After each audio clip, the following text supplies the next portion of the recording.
So hello दोस्तों, कैसे हैं आप सभी। मैं शायद जैन एक बार फिर से आप सभी का स्वागत कर रहा हूँ एक और नए सफर में। दोस्तों फिलहाल मैं हूँ नई दिल्ली रेलवे स्टेशन पर और नई दिल्ली के प्लेटफॉर्म पर 14 पर मैं आ चुका हूँ।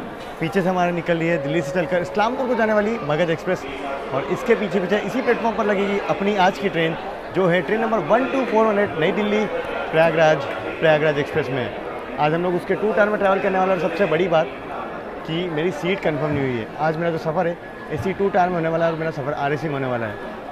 चलिए गाड़ी का रिव्यू करते हैं, खाने पीने की क्या सुविधा है, रूट कैसा है, आप सभी के साथ जर्नी एक्सपीरियंस शेयर करते हैं। फटाफट इस जर्नी को शुरू करते हैं। रात के करीब 9:50 समय हो चुका है और आप भीड़ देखिए नई दिल्ली रेलवे स्टेशन पर। पाँव रखने की जगह नहीं है। बैक टू बैक डिपार्चर्स यहाँ होने वाले हैं। वैसे अभी तक तो हमारा डिपार्चर हो जाना था नई दिल्ली से, और अपने समय से लगभग 10 मिनट की देरी से हमारी रेक शंट की जा रही है। प्लेटफॉर्म नंबर 14 पर रेक लगाई जा रहे हैं और लोग पहले से ही चढ़ रहे हैं। जनरल क्लास का हाल ये था कि लोग आगे से ही चढ़ के आ रहे हैं चलती ट्रेन में से ही। अब ये आप लोग कभी मत कीजिएगा, चलती ट्रेन में कभी ना चढ़े प्लीज़। आप इस भीड़ से अंदाज़ा लगा सकते हैं इस ट्रेन के डिमांड का। ये सारे लोग इसी ट्रेन में जाएंगे। 10:30 समय हुआ है और फाइनली अब सेटल हुआ हूँ मैं अंदर जाके। बहुत ज़्यादा भीड़ थी, गाड़ी पूरी RAC लगी है। मतलब इसमें 5 2 टायर है, फिर भी मेरी RAC कंफर्म नहीं हुई है। सोच लीजिए कितनी डिमांड होगी इस ट्रेन की। अब वैसे एक्चुअल टाइमिंग अगर बात की जाए इस ट्रेन की तो 10:10 पर निकलती है नई दिल्ली से और सुबह 7 बजे पहुंचा देती है ये आपको इलाहाबाद यानी कि प्रयागराज। अब बात करते हैं दोस्तों इस ट्रेन में कोच के बारे में। तो आपको पता है इस ट्रेन में 2 फर्स्ट AC लगते हैं। जी हाँ, रेगुलर बेसिस पे 2 फर्स्ट AC, 5 AC 2 टायर और 3 टायर के 2 डब्बे लगते हैं, बाकी स्लीपर के डब्बे लगते हैं। तो इससे आप सोच सकते हैं कि AC 2 टायर की इस ट्रेन में डिमांड कितनी ज़्यादा है। फर्स्ट AC भी लगता है तो VVIP डिमांड भी बहुत ज़्यादा है इस ट्रेन की। साफ़ सफाई भी उस हिसाब से मेंटेन की जाती है। बहुत साफ़ सुथरी ट्रेन है, मतलब इंटीरियर्स इतने साफ़ सुथरे हैं। तो ये देखिए साफ़ सुथरे इंटीरियर्स एक डेली ट्रेन के, बहुत ही वेल मेंटेन्ड। अंदर का कोच भी काफ़ी ज़्यादा मेंटेन्ड है। मैं दिल्ली से चलकर बनारस को जाने वाली सुपर फास्ट के रेक शंट किए जा रहे हैं प्लेटफॉर्म नंबर 15 पर। तो चलिए जी, समय हो रखा है 10:35 और अपने समय से आधे घंटे की ऑलमोस्ट देरी से हम लोग निकल रहे हैं अब नई दिल्ली रेलवे स्टेशन से। कुछ टेक्निकल कारण से हमारे आगे वाली मगध एक्सप्रेस लेट छूटी थी, इस कारण हमारी ट्रेन लेट हुई प्लेटफॉर्म पर आने में। भाई साहब जनरल का हाल देखिए आप, पाँव रखने का जगह नहीं है।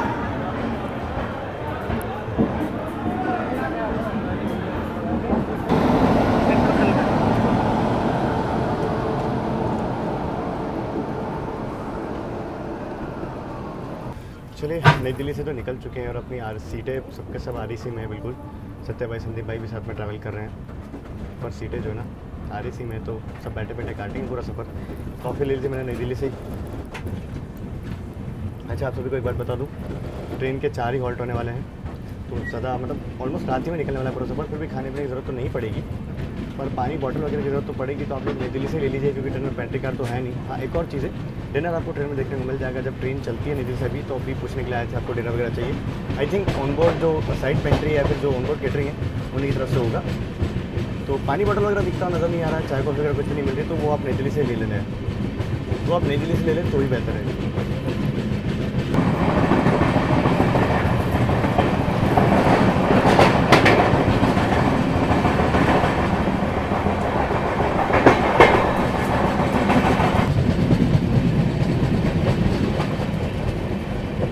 जब फुल किराया पे करके 2 AC का पूरा किराया पे करके आधी सीट बांट के जाने का मतलब मौका लगता है, कैसी फीलिंग होती है।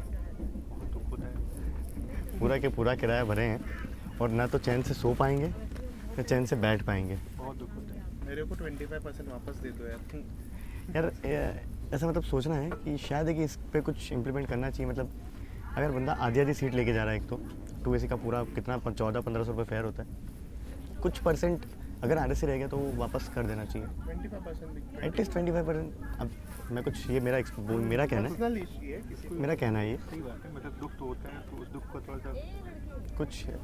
और एक और डाउट ये भी है कि मान लीजिए 2 पैसेंजर अनजान पैसेंजर है, मैं और सौरभ एक दूसरे को नहीं जानते बाई चांस, तो बेडिंग का क्या सीन रहेगा ये मुझे कंफर्म करना है। तो सीट पर एक ही दी थी उन्होंने। अभी एक रखी हुई है जो एक पैसेंजर के लिए होती है नॉर्मली, पर मुझे कंफर्म करना है कि मतलब अब हम दोनों एक दूसरे आरएसी में आप फुल पेमेंट दे रहे हो, फुल फेयर दे रहे हो, तो आपको आपका हक बनता है कि आप बेडिंग जो है वो ले ऑब्वियस ही बात है, ऑब्वियस ही बात है। ले सकते हो आप। वैसे बेडिंग का तो सिर्फ एक ही काम होगा, कंबल जो है वो दो ले सकते हो, ऑब्वियसली पिलो ले सकते हो। वो डिपेंड करेगा।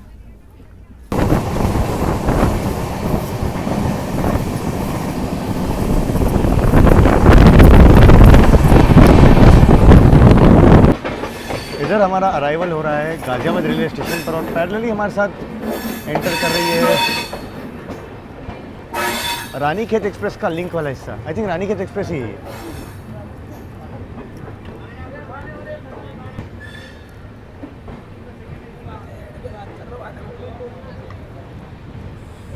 अरे भाई भाई भाई, यहाँ भी भीड़ देखिए आप इस गाड़ी के लिए।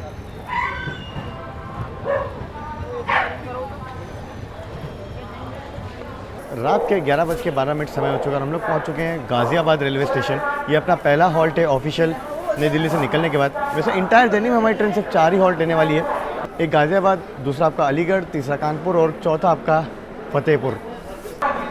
और मैं बिल्कुल सही था, ये पैरेलल ट्रेन जिसके साथ हमारा अराइवल हो रहा था ये है रानीखेत एक्सप्रेस, जो कि काठगोदाम को जाती है और इसका एक लिंक वाला हिस्सा रामनगर की ओर निकल जाता है। चलिए जी, पैरेलल अराइवल तो हमारा हुआ था गाज़ियाबाद पे, पैरेलल डिपार्चर भी हो रहा है। खैर यहाँ से हमारी लाइन अलग हो जाएगी और ये ट्रेन निकल जाएगी मुरादाबाद की ओर। हम लोग सीधे निकल जाएंगे कानपुर वाली लाइन पे।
तो भाई साहब, अपनी आरएसी कंफर्म होने का कोई चांस नहीं है। टीटी साहब से भी जस्ट बात की, उन्होंने कहा कि कोई भी सीट खाली नहीं है। भैया तो ऐसे बैठे बैठे सोना है, रेस्ट लेना है तो भी ऐसे बैठे बैठे ही लेना है।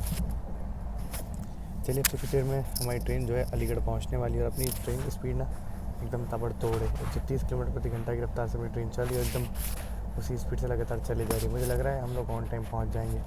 अच्छी खासी प्रायोरिटी है इस ट्रेन को। सुबह के 4 बजे हैं, हमारी ट्रेन जाके खड़ी हो चुकी है कानपुर सेंट्रल रेलवे स्टेशन पर।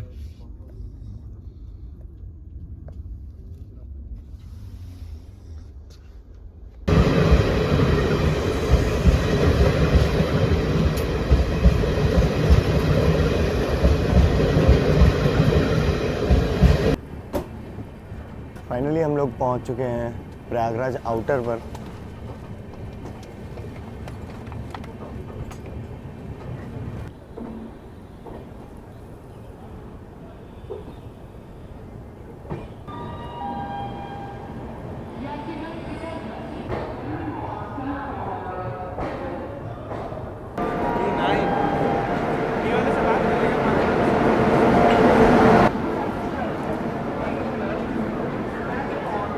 चलिए जी, फाइनली अपनी प्रयागराज एक्सप्रेस की जर्नी को यहीं प्रयागराज पहुँच के ख़त्म करते हो। ट्रेन बहुत ही बढ़िया है। लिटरली रात में बहुत थोड़ी लेट हो गई थी, पर प्रयागराज बिल्कुल ऑन टाइम इसने पहुँचा दिया है। तो भाई साहब मान गए इस ट्रेन को, और गज़ब का इसने तेज़ रफ्तार जो है अपना रन दिखाया है।